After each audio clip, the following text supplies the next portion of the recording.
दोस्तों यह है रैपिड मेट्रो का स्टेशन और मैं जा रहा हूँ कॉइन एग्जीबिशन में। आगे आपको बताऊँगा और कॉइन एग्जीबिशन से रिलेटेड सारी बातें।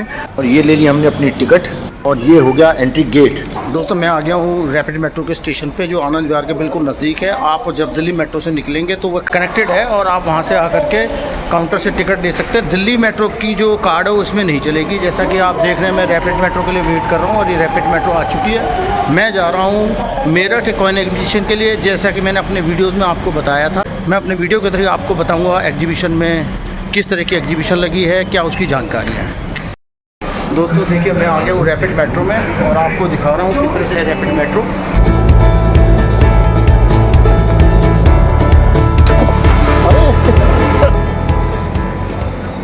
मैं आ गया हूँ मेरठ और यहाँ पर लगी हुई है कॉइन एग्जीबिशन। जैसा कि मैंने आपको अपने पिछले वीडियोस में बताया था कि मेरठ में कॉइन एग्जीबिशन होने जा रही है। वह 20, 21, 22 तारीख को लगनी थी।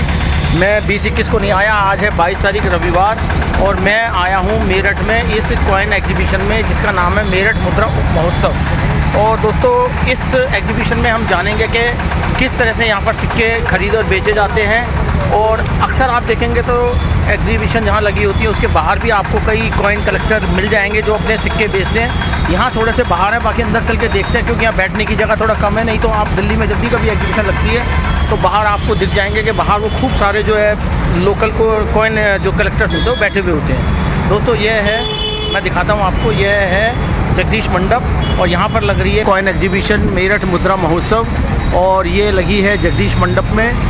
ये जगदीश मंडप है। एक्चुअली ये शादी ब्याहों के लिए जो प्रोग्राम्स बुक होते हैं ये वह जगदीश मंडप है। वहाँ पर इस कॉइन एग्जीबिशन को जो है ऑर्गेनाइज़ किया गया है और ऑर्गेनाइज़ किया है पैसा भी बिकता है में भसीन जी ने। चलिए दोस्तों अंदर चलते हैं और जानते हैं एग्जीबिशन में किस तरह की खरीद बेच हो रही है या किस तरह के सेल परचेज लोग कर रहे हैं। चलिए दोस्तों चलते हैं अंदर।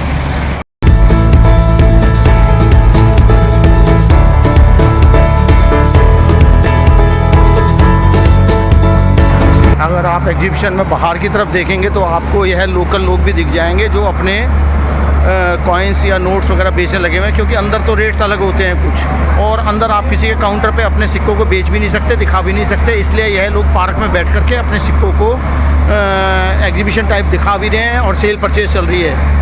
इसलिए एग्जीबिशन ज़रूरी नहीं कि एग्जीबिशन अंदर है वही सक्सेस होती है। बाहर वाली भी एग्जीबिशन में आप देंगे तो आपको अपने काम के अपने मतलब के सिक्के अच्छे दामों में मिल जाएंगे। आप यहाँ से सिक्के अपने ख़रीद भी सकते हैं। बेचने के लिए आपको अंदर ही कांटेक्ट करना पड़ेगा। ये शायद आपको रेट उतने नहीं देंगे जो आपको अंदर मिल जाएंगे। चलिए दोस्तों चलते हैं अंदर और एक्सप्लोर करते हैं आज की एग्जीबिशन जो लगी है मेरठ में जगदीश मंडप में। और मैं दिल्ली से आया हूँ यहाँ पर इस एग्जीबिशन को अटेंड करने। चलिए दोस्तों अंदर चलते हैं और इस एग्जीबिशन को हम अटेंड करते हैं। भाई अंदर जैसा कि मैं अभी बाहर से धूप में से आया हूँ तो देखते हैं इस एग्जीबिशन में क्या क्या। जैसे ही हम एग्जीबिशन में अंदर बढ़े हमें मिला इंडियन हॉबी क्लब वालों का यह काउंटर देखने को। यहाँ पर आप देखेंगे तो आपको अपने कॉइन्स और नोट से रिलेटेड सभी तरह की एसेसरीज मिलेंगी। मैं अक्सर अपनी जो भी कॉइन एसेसरीज हैं वो इनसे ही खरीदता हूँ। आप देखेंगे ये भाई भी मुझे अच्छी तरह से पहचान रहे हैं, ये बच्ची भी पहचान रही है मुझे क्योंकि मैं अक्सर टाइम टू टाइम इनसे कॉइन्स भी लेता हूँ और एसेसरीज भी लेता रहता हूँ जिसमें कॉइन्स एल्बम है, कॉइन्स होल्डर्स हैं। इनकी इंडियन हॉबी क्लब नाम से ऑनलाइन एक साइट भी है, वहाँ से आप इनसे अपने पसंद के सिक्के और कॉइन एसेसरीज जो हैं आप ले सकते हैं। जैसे कि आप देखेंगे यह एक कॉइन्स एल्बम है।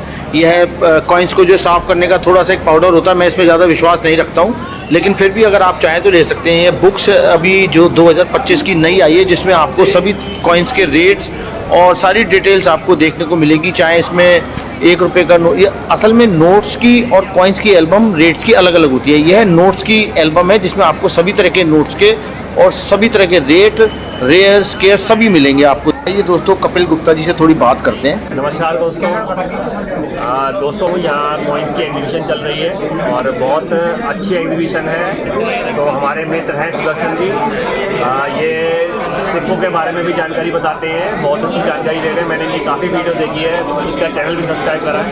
तो दोस्तों मेरा आपसे निवेदन है इनको भारी मात्रा में सब्सक्राइब कीजिए और मैं अपने सब्सक्राइबर्स से भी कहना चाहता हूँ कि सुदर्शन जी को सब्सक्राइब कीजिए। आपसे यही कहूँगा एक बार एग्जीबिशन में आइए, बहुत अच्छी एग्जीबिशन है, 50 से ज़्यादा काउंटर है। दोस्तों इस एग्जीबिशन में मैंने देखा कि कॉइन कलेक्टर्स के पास कुछ एंटीक और रेयर आइटम्स भी थे। वो देखेंगे आप इस तरह से, जैसे भगवानों की सभी तरह की मूर्तियां या पीतल में है, बहुत ही अच्छी कंडीशन में थी, बहुत ही मतलब कॉस्टली भी काफ़ी थी। मैंने इनके रेट लिए। और फिलहाल हम कॉइन एग्जीबिशन में आए तो जाहिर सी बात है कि हम कॉइन्स और नोट्स के बारे में ज़्यादा जानेंगे। चलते हैं अगले काउंटर्स पे और जानते हैं किस तरह के नोट्स और कॉइन्स यहाँ पर बेचे जा रहे हैं, ख़रीदे जा रहे हैं। इस काउंटर पे भी आपको कॉइन्स के अलावा कुछ रेयर आइटम देखने को मिलेगी। चलिए देखते हैं। अब आप देखेंगे तो यह सारे चांदी के सिक्के हैं। इन चांदी के सिक्कों में सभी तरह के चांदी के सिक्के हैं, जिनमें 1 रुपीज़ है, हाफ रुपी है और 1/4 रुपी है। और जॉर्ज 5 के, जॉर्ज 6 के, विक्टोरिया के ज़्यादा थे यहाँ पर मैंने देखा। आप देखेंगे वर्ल्ड फूड डे का चांदी का सिक्का है। इसकी कॉस्ट मैंने पता करी तो यह सिक्का 3500 रुपये का बोला जो चांदी में है। और उसी तरीके से सारे यह 1 रुपये के, 2 रुपये के पैकेट्स हैं। चांदी के सिक्कों का जो मैंने रेट लिया 1 रुपी कॉइन मैंने पूछा तो उसमें जॉर्ज 5 का और एडवर्ड का करीब 1200 से 1300 रुपये की रेंज में मिल रहा था। इसके बाद अगले काउंटर्स पे मैं आपको कुछ नोट्स दिखाना चाहूँगा। इसमें आप देखेंगे गांधी जी का 100 रुपये का नोट है, जिसमें गांधी जी गीता पढ़ते हुए दिखाया हुआ है। साथ ही यह जॉर्ज 6 के कुछ नोट हैं और काफ़ी महंगे ये नोट हैं। 1967 का यह नोट का 1 रुपये का बंडल है।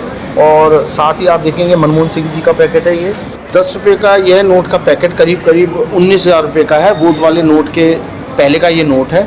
और 100 रुपये का नोट मैं आपको बता ही चुका हूँ। गांधी जी का यह 1969 में इस नोट को प्रिंट किया गया था, जब गांधी जी की 100वीं जन्म शताब्दी थी। तब यह 1 रुपये, 2 रुपये, 5 रुपये, 10 रुपये और 100 रुपये के नोट छापे गए थे। साथ ही यह 100 रुपये का पुराना नोट है।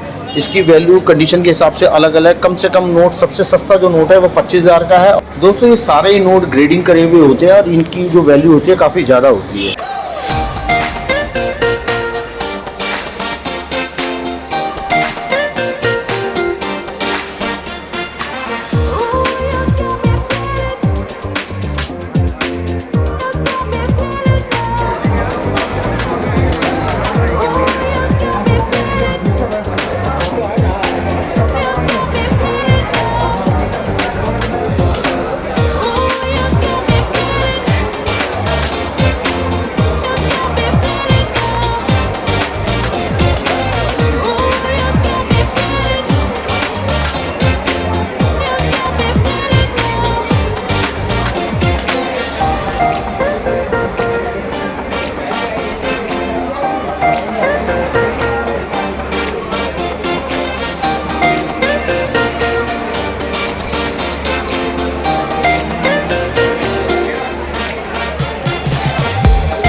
दोस्तों अपने रिपब्लिक इंडिया और ब्रिटिश इंडिया के अलावा यहाँ पर फॉरेन करेंसी भी आपको देखने को मिलेगी। साथ ही आपको फॉरेन्स के ये आपको एंटीक और रेयर आइटम्स भी देखने को मिलेंगे।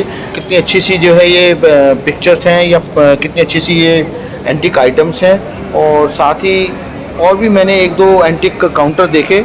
इस एंटीक पीसेस के काउंटर पर आप देखेंगे चांदी के सिक्के भी रखे हुए हैं। साथ ही यहाँ पर सिल्वर मेटल में यानी कि चांदी के कुछ भगवानों की तस्वीरें और मूर्तियाँ भी हैं और लोगों ने इसमें इंटरेस्ट भी दिखाया। मैंने भी एक मेरे साथ में कपल खड़ा था, उन्होंने जब देखा तो मैंने भी इसको देखने के लिए कुछ अपना इंटरेस्ट दिखाया और पता करा इसका रेट। तो रेट काफ़ी इसके महंगे थे, क्योंकि चांदी की चूँकि ये आइटम है। और आप देखेंगे पास से मैं आपको दिखाने की कोशिश करूँगी। इसमें आपको देखिए माता सरस्वती दिखेंगी, गणेश जी दिखेंगे। साथ ही दूसरी तरफ आप देखेंगे तो शंकर पार्वती, गणेश जी, इतनी सुंदर ये स्टैचू थी। ये मैंने इसका रेट लिया था तो इसका रेट उन्होंने 8,270 रुपये, यानी कि कुछ रेट उन्होंने कैलकुलेशन किया कैलकुलेटर में और 8,270 रुपये इसका प्राइस उन्होंने बताया था। और देखने में आइटम बहुत ही सुंदर थी लेकिन कॉस्टली थी। तो इस तरह के महंगे कॉस्टली आइटम भी आपको यहाँ देखने को मिलेंगे। पूरे एग्जीबिशन में एक ही ये स्टॉल था जो सारे एंटिक आइटम्स का था। साथ ही कुछ कॉइन्स पे जैसे आप ये देखेंगे यह एक एल्युमिनियम और थोड़ा हैवी कोई मेटल को लेकर के एक जूती बनाई हुई है, जैसे बिल्कुल रियलिटी लग रही है, असली लग रही है। इसका मैंने कॉस्ट पूछी थी तो ये अकेली जूती ही 700 रुपये की थी। यह छोटा सा एक चांदी जैसा मेटल में एक स्टैचू बना हुआ है, इसकी कीमत मैंने पूछी, यह था 350 रुपये का। यहाँ पर कुछ एंटीक पुरानी वॉचेस थी। आप देखेंगे ये वॉच कितनी अच्छी है और बहुत ही अच्छे पीतल के मेटल में ये बनी हुई है। इसमें ऊपर आप देखेंगे हमारे भारतीय झंडा बना हुआ है और इसको जब ऐसे खोलते हैं तो इस तरह से घड़ी खुल जाती है। और ये घड़ी बंद नहीं है, ये घड़ी चालू है, रनिंग कंडीशन में। आप देख रहे होंगे सेकंड की शू इसमें चलती हुई आपको दिखाई दे रही होगी। बैक साइड से इस तरह से कुछ डिज़ाइन किया हुआ है इसको। घड़ियाँ इसमें अभी और भी हैं, मैं दिखाऊंगा आपको, लेकिन मेरी निगाह पड़ी इसमें एक छोटे से मेटेलिक इस पे फ़ोटो पे। इस फोटो को आप देखेंगे तो आपको बीच में बना हुआ ताजमहल दिखाई देगा। राइट साइड में इंडिया गेट और ऊपर इंडिया का झंडा है। लेफ्ट साइड में अजंता एलोरा केव्स हैं, जयपुर के कोई महल का सीन है। बीच में लाल किला भी आपको नीचे बना हुआ दिख रहा होगा इस तरह से। और दूसरा आप ये देखेंगे सिल्वर टाइप कुछ के ताजमहल बना हुआ, बहुत ही एंटीक पीस था। और इन दोनों की कीमत जो है 100 रुपीज़ ही थी। और आप देखेंगे ये छोटे से प्लेन को भी इसमें देखेंगे, मैंने थोड़ा सा इसमें अपने आप में खेल सा किया है, दिखाऊं आपको।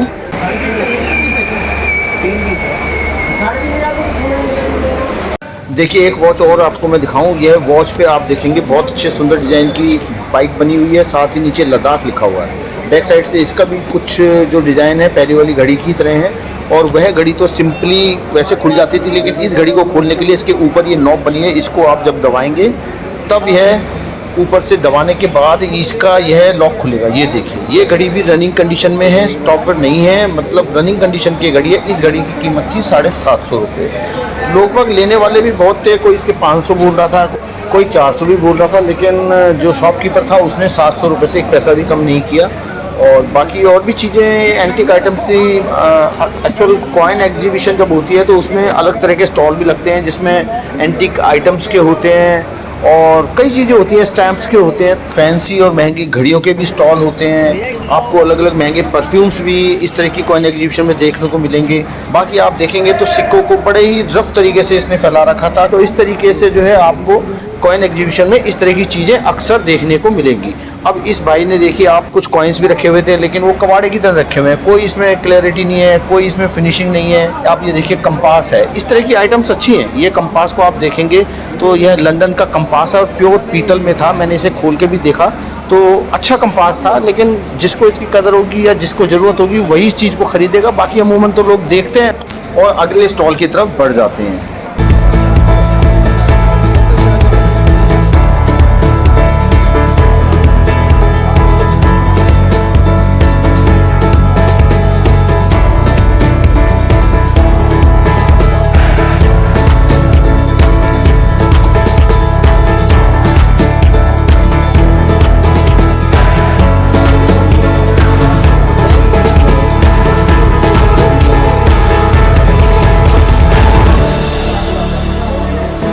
तो दोस्तों यह थी मेरठ मुद्रा महोत्सव की कॉइन एग्जीबिशन, जिसे मैंने अटेंड किया और आपको अपने वीडियो के जरिए दिखाने और बताने की कोशिश करी कि यह एग्जीबिशन किस तरह की थी और क्या क्या यहाँ पर सामान मिला और बिका।